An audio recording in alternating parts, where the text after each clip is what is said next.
Welcome. In today's video, we're diving into a quick and easy guide on how to view your collages on Pinterest, updated for 2025. Whether you're a seasoned Pinterest user or just getting started, this walkthrough will help you find your collages in just a few taps. Let's get started. First, grab your phone or tablet and open the Pinterest app. Make sure you're logged into your account. If you haven't updated your app in a while, it's a good idea to check for updates to ensure you have the latest features and layout. Once you're inside the app, look to the bottom right corner of your screen. Tap on your profile icon. This will take you to your personal Pinterest profile, where you can see all your boards, pins, and saved ideas.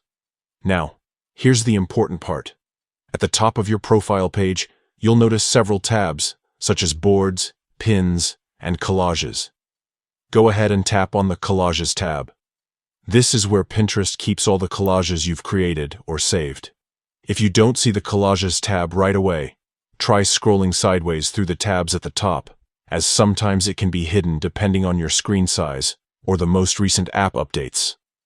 Once you tap on Collages, you'll see a grid of all your collage creations. You can scroll through to view each one, tap on any collage to see it up close, or even edit and share them directly from this section. It's a great way to keep your creative ideas organized and easily accessible. And that's all there is to it. Viewing your collages on Pinterest is now simpler than ever. If you found this guide helpful, don't forget to like and subscribe for more up-to-date Pinterest tips and tutorials. Thanks for watching, and happy pinning!